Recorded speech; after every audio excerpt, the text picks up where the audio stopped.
it like me, right? But can you catch the beat? I wanna catch the beat. But can you catch the beat? Next topic here, Diddy's Netflix documentary, The Reckoning. In December, around December, late November, The Reckoning was released. That's a Netflix documentary that was led by 50 Cent. You know, 50 Cent played a major part in producing, directing, and basically establishing the resources for this documentary to be out. You know, gathering the team, getting never before seen videos and all of that. But Curtis, people know about this very public, long-standing feud that you've had with Sean Combs. So what brought you to this project? Well, you know, I just want to make really hit television. I like the idea of it being exciting, and I picked this project and started working on it about 5 months before I found Alex. And I know that she has the artistic integrity that it would take to make it a great project. As I said, never before seen footage of the days leading up to his arrest. Can you just talk a little bit about, was there anything that surprised you from that footage?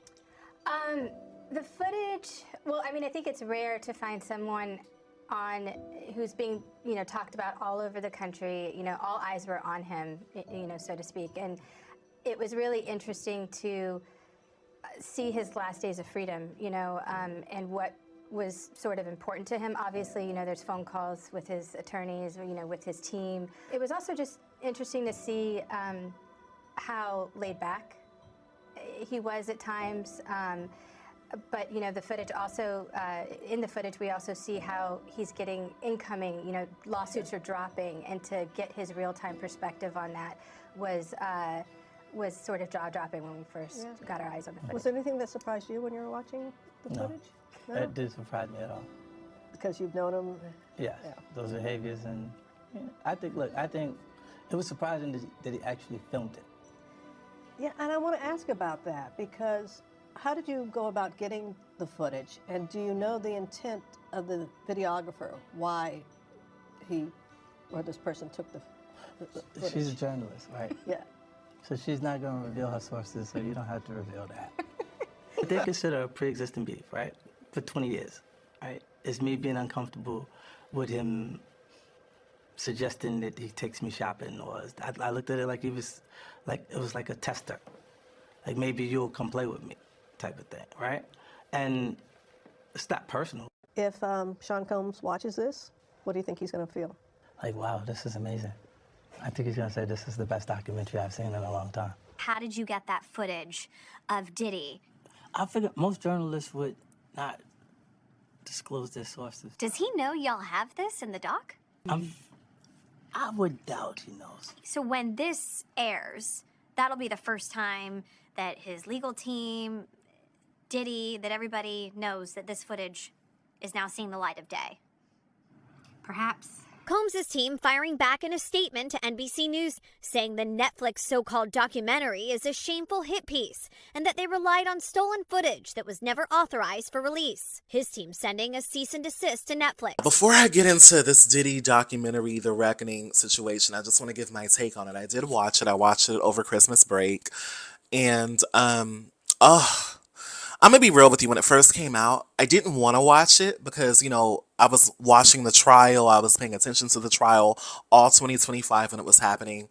And it was a lot being revealed, and it just became really dark. Like, just even listening to that, like, I was like, girl, like, this guy is a monster. Oh, my goodness. Like, you know what I mean? So, like, even at my job, like, I had one of the reporters cover it and so forth, and I had him cover it because I'm gonna be real. I didn't want to keep reading about it. I covered it a little bit. Like, I wrote about Cassie's testimony a little bit. It was a 4-part docuseries, and it was really good. Surprisingly, it was really good, and it was really what I liked about it is that it dug into his life, and we learned a lot about him that we never knew, such as his relationship with his alleged relationship with his mother, his upbringing, and so forth. Now, I don't want to spoil it if you haven't seen it yet, but there were key people that came up. Like, it was a friend of his, Kirk Burroughs, who he grew up with, who also was a co-founder for Bad Boy. right? There were other key people like Capricorn Clark, who was an assistant for him. Aubrey O'Day, she was in Danity Kane. Kalina, who was in Dirty Money, the group that he did with Don and so forth. Kalina came, and I was actually surprised by her appearance. I was surprised by how she kind of shifted and changed. Because there was another interview where she was like completely defending him. Got named quite a few times in Dawn's lawsuit.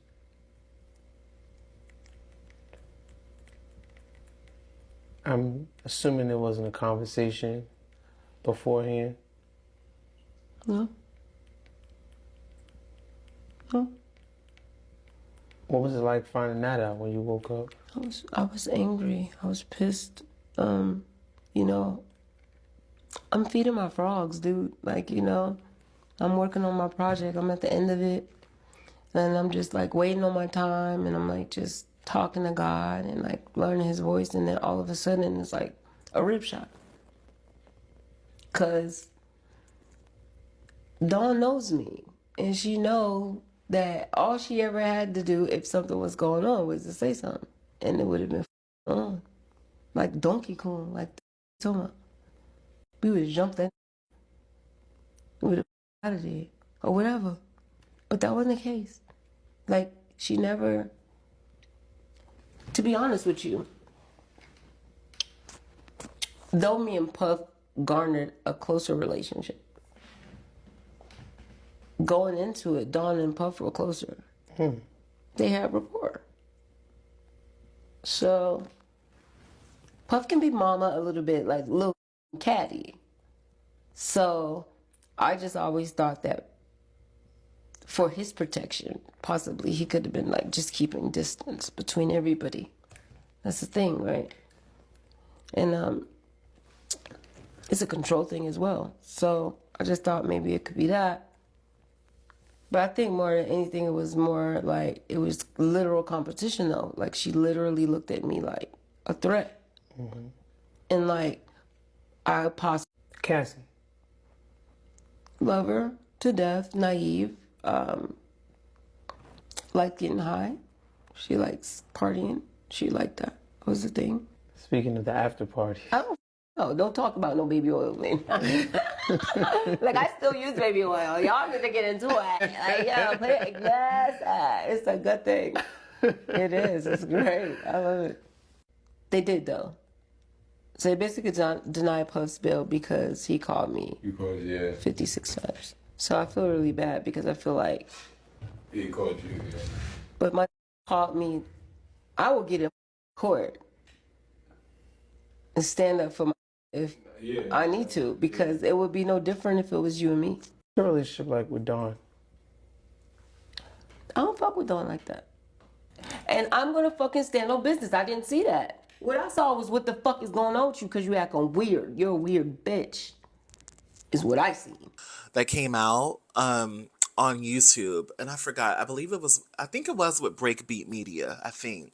But she did an interview sometime in 2024 or the beginning of 2025 where she was defending him a lot, and she was talking bad about Don Richard. Dawn wasn't in the documentary. I wish Dawn was in it to defend herself more because, you know, Dawn Richard, she's a former member of Danity Kane, okay? She went and testified and people said that she was lying, okay? The attorneys and all that, they basically were like, this girl is lying, although she gave her accounts of things. And basically people were like, she just wants a cash grab. She's looking for her cash as well, like the others, right? So... but Dawn, I feel like I want to hear more from Dawn because Dawn has released statements because Dawn, she was accused by the former Day 26 member Q, who she used to date during the Making the Band days. So Danity Kane is from Making the Band, right? So Q is a member who she used to date during that time. Q has repeatedly come out, and he has said that Dawn participated in being an accomplice, essentially, allegedly, to him being assaulted by Diddy. Can you tell us what you heard and what you saw? Yeah. Well, I'll go back. I remember, when it first started, when I got paranoid, we were in the Hamptons. We were in the studio in New York City, and I was with Dirty Money. At this time, I was around Dirty Money for about a year while they were creating Last Train to Paris. And I guess I was around because I was dating Dawn. I just happened to be around.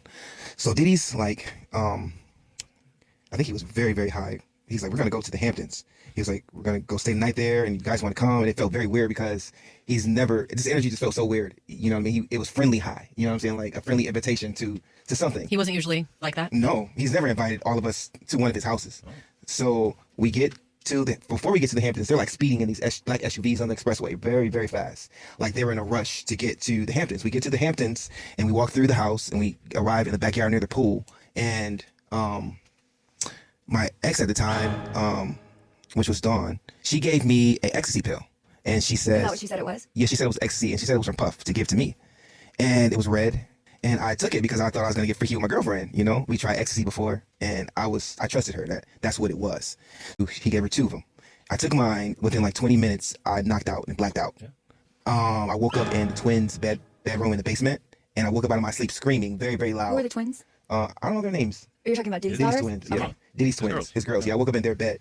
To cameras filming me, and they were laughing as I woke up out of my sleep, screaming. And it felt like, I'm not gonna cry. Okay. Yeah, take your time. It's okay. It's understandable that you're reliving this and emotion comes with it. There's just no way around it. So it felt very sacrificial. That's what I meant when I said I felt like they were trying to hurt me or Diddy was trying to maybe sacrifice me that night. I didn't say, when I went on Vlad TV, I didn't say anything about finding a sacrificial email. Hold on. What he's discussing in regards to Vlad TV is that's one of the interviews that the boys did. He had to leave gaps within that interview, and they decided to fill those gaps. It's kind of what I've experienced this past week. As you guys know, we started this out, and it was, we all have this intention to talk our way through to the end of this trial and hopefully see justice for whatever is proven and whatever the jury decides. So that was hard for me to hear because, I'm a big fan of Danny DK and I'm a big fan of Dawn. Like, I actually love her independent music. I think she's phenomenal. So Q has been repeatedly, he hasn't, backtracked any of his statements about Dawn. Dawn released a statement this is all before the docuseries, right? I'm just giving you more context about Dawn Richard. Dawn released a statement soon after Q first said that, because he said it on Aubrey O'Day's podcast. So Aubrey O'Day, she launched a podcast at the start of the Diddy trial back in spring of 2025, around late April, May. Aubrey O'Day interviewed Q, and Q talked about an experience that he had in which Dawn, facilitated giving him drugs, allegedly. Facilitated giving him drugs, and he had a situation where he blacked out, and he woke up being startled by everyone in the house. They were at a house in the Hamptons, woke up, startled, felt assaulted, right? So he didn't really know what happened to him, and he was saying that he believes that Dawn was an accomplice. Now, Dawn released a statement, and he said that she was an accomplice, not believes. He said that she was accomplice of Diddy. Now, Dawn released a statement, and she basically stated that, she realizes how hurt he is.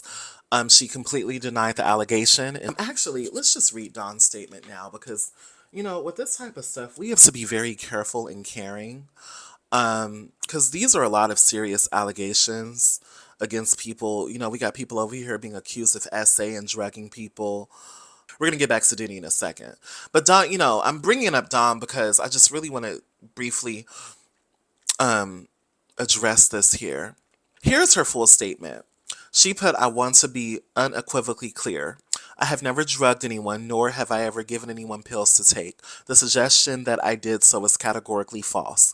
If such a belief were genuine, it would be inconsistent with the actions that followed, such as inviting me into your home, introducing me to your younger sisters and family, and continuing a relationship with me. It would also be inconsistent with choosing to attend social events without me, engaging with individuals I had previously expressed concerns about, and continuing to live with or provide favors to those same individuals. Many of these actions occurred while I was not present or even in contact with you. Throughout our time together and even after our separation, I made a conscious decision to not share or disclose private matters or the circumstances surrounding the end of our relationship to protect you. I did this out of respect for you and your family. At this moment, I believe it is essential to recognize that many people are dealing with pain and hardship. This situation is not about one person. It reflects broader harm that has affected many. I sincerely hope that healing and wholeness are possible for all involved. My intention is and always has been to move forward with compassion and integrity, and I pray that others can do the same. Okay? That's what she said. Overall, John Richard wasn't a part of it, and I felt like if Aubrey was a part of it, I think that with John testifying, I wish that she would have done it. I'm pretty sure 50 Cent asked. I'm pretty sure the team asked. I'm putting a timer because y'all know I could be really long-winded. But overall, Aubrey O'Day shared a lot of shocking information. If you haven't watched it yet, go ahead and watch it. I'm gonna go ahead and spoil it. Aubrey O'Day, she shared that there was a witness who notified her that she was essayed by Diddy and a security guard. So allegedly, but Aubrey O'Day doesn't recall. She said on the documentary that she doesn't recall. Even after I told her I didn't have a recollection of this, I said, could she be making a mistake? I asked in every way I possibly could think of. She was certain. She said, you can come public with this. I'm gonna stand by you. I know what I saw. Does this mean I was raped? Is that what this means? I don't even know if I was raped, and I don't want to know. My name is Aubrey. I'm from Irvine, and I'm 20 years old. I don't want to find out any more that woman has to say. If she made it up, I would be compelled to take her the fuck down.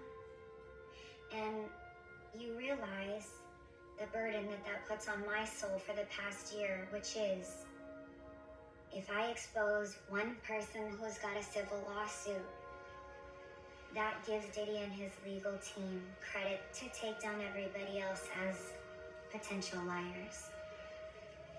Says Aubrey O'Day. Goes right back on my shoulders just like that. The weight of that man and his bullshit. I will never get up from under it. So, Kirk Burrows, he also shared that he was a victim of Diddy as well. He also filed a civil lawsuit as well. He talked about years of being sexually abused, like years on top of years of him being sexually abused and also witnessing things as well. So overall, it was a 4-part documentary. They talked about a lot, and it wasn't strictly just about the sexual abuse pieces or the allegations, and so forth. It also talked about, once again, Diddy's childhood, his upbringing, his relationship with his mother, his earlier career, his fascination with fame, his building of his fame, and Biggie and Tupac, right? And also other people who were around during that time period, not just Biggie and Tupac. So overall, I thought it was really, really well produced. I thought it was a great documentary. And as someone who saw the trial, and I was really hesitant about watching it initially, Diddy's trial and all of the things that they have talked about in regards to Diddy, all of the people that have been done wrong, allegedly, and so forth, all of the people who've come forward, it is full on Pandora's box. You know what I mean? I want to see more. I know it sounds crazy, but I really want to know more. I want to see more and I want to know more because I do believe that people need justice. I do believe that a lot of people wanted their careers and they looked up and they got involved into things that were very, very dark. Very, very, very, very dark. I think that documentary also was good because that trial, he received, 50 months with, okay, so let's go ahead and get into it because that trial needs to be studied because a lot of people feel that trial wasn't fair. Okay, so a lot of people feel that trial wasn't fair. But he received 50 months with time served, which is about 4 years. And he got a slap on the wrist. He was acquitted of the racketeering and trafficking charges, according to people, and convicted on the prostitution charges. Okay? And he has also issued a cease and desist order through his attorneys in which he alleges the footage of that Netflix documentary was never authorized. Now, 50 Cent and his team are stating that he got the never before seen footage for that documentary legally, right? So we're gonna get into that a little bit. But great documentary. So here's a People article. I want to briefly talk about how 50 Cent got access to the footage. This article was written by Caroline Blair. Headline reads, How did 50 Cent get the Diddy footage? What to know about the never before seen videos and the reckoning. Diddy wanted to document himself, obviously, because he was planning on turning this into something as well. So he was planning on turning this into a possible documentary himself. Now, the footage shown in Sean Combs' Reckoning was filmed by a videographer Combs hired to capture the days leading up to his arrest. A spokesperson for Combs claimed that the video was taken for the rapper's own documentary that he allegedly had arranged with Netflix. However, the film was allegedly postponed amid his legal issues. One of Combs' spokespersons, Judah Engelmayer, told the New York Times in a statement that the footage featured private moments, pre-indictment material from an unfinished project, and conversations involving legal strategy that were not intended for public viewing. Okay, that were not intended for public viewing. While Combs' exact intentions for filming certain aspects of his life remain unclear, 50 Cent and Stapleton have shared their opinions on the rapper's decision. Here's a quote from 50 Cent that he told GQ. To be honest, I don't know why somebody would want to do that. 50 Cent told GQ after the docuseries aired in December. 50 Cent, Stapleton, and Netflix have all kept the source of the footage very, very private. Okay, so this is what Stapleton has to say. She said, It came to us, we obtained the footage legally and have the necessary rights. And this is what Stapleton told Tudum. I think Tudum is an outlet. Here's her continuing her statement. We moved heaven and earth to keep the filmmaker's identity confidential. One thing about Sean Combs is that he's always filming himself. And it's been an obsession throughout the decades. We also reached out to Sean Combs' legal team for an interview and comment multiple times, but did not hear back. 50 Cent has also emphasized the importance of keeping their source confidential. I'm going to leave it there because this can go on and on. Now, Zeus Network got in touch with Diddy's sons, okay? They're working on a documentary that comes out sometime this year. They haven't given a date, but I saw the promo of it on Zeus's app. Don't judge me for having Zeus's app on my phone, okay? I'll explain that in a second, okay? But I saw the promo for it because, and don't judge me for this, this is terrible that I watched the show. I was watching Baddies USA and I saw the promo. I saw the promo of the Zeus documentary with the sons. Okay, so it'll be Justin Combs and Christian Combs that'll be in this documentary.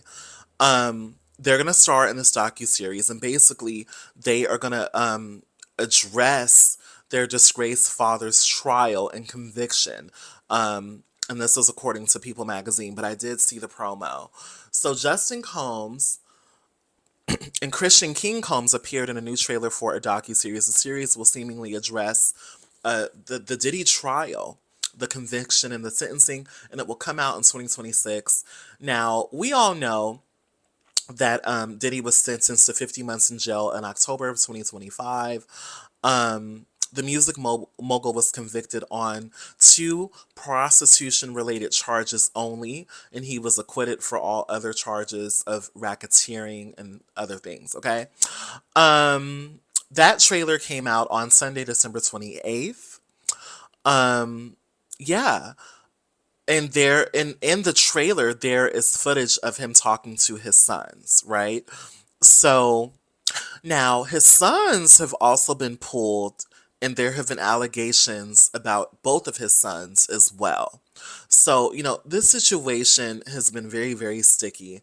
I encourage you all to watch the docuseries and The Reckoning. Now, the Zeus one, I don't know if I'll watch it because it's basically them just defending their dad and, helping control the narrative, right? Because, they are his sons.